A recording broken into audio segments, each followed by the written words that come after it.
শুধু শুধু জ্বালানি খরচা করে পালং শাকের জলটা আমি শুকিয়ে নষ্ট করি না, এইভাবে সেদ্ধ হয়ে এলেই শাকের জলটা বার করে নিয়ে পান করি। সেটা কিন্তু আমার হেলদি ড্রিঙ্কস হিসেবে কাজ করে।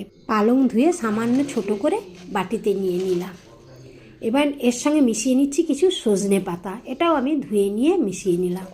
আর গাজর কুচিয়ে নিয়ে নিলাম, পরিমাণ মতো লবণ আর সামান্য একটু হলুদ দিয়ে ভালো করে চটকে নেব। চটকে নিয়েই 5-10 মিনিট ঢেকে রেখে দেবো, এমনিই কিছুটা জল ছেড়ে যাবে। তারপরে আমি সেদ্ধ করতে বসিয়ে দিয়েছিলাম।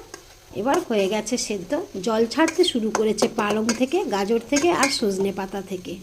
এই যে জলটা বেরিয়েছে, এই জলটা আমি জ্বালানি পুড়িয়ে শুকনো করব না, এই জলটা আমি একটা কাপের মধ্যে ঢেলে নেব। এটা আমার হয়ে যাবে একটা হেলদি ড্রিঙ্কস। অনেকটাই জল বেরিয়েছে, এবার আমি বাটিটাকে কিছু সময় এইভাবে কাত করে রেখে দেবো। এর থেকে আরও যে জলটা রয়েছে ওটাও ছেড়ে বেরিয়ে আসবে। অনেকটাই জল ছেড়ে এসেছে, এবার ওই জলটা আমি কাপের মধ্যে নিয়ে নেব।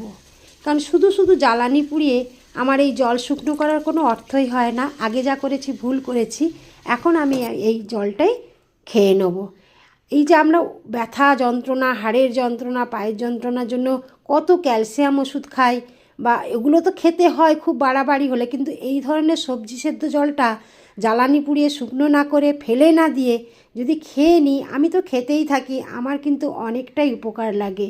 আর শাকের আমি আজ আর কিছু বানাবো না, এটা নানাভাবে রান্না করা যায়, কিন্তু এই শাক আর গাজর দিয়েছি, বেশ একটু মিষ্টি স্বাদ আছে, সজনে পাতাও আছে। সজনে পাতা তো হার্টের জন্য খুবই উপকারী, আর সজনে পাতার মধ্যে কি গুণ নেই, সব ধরনেরই গুণ রয়েছে। এটা আমার গরম ভাতের সঙ্গে কিছুটা খেয়ে নেব।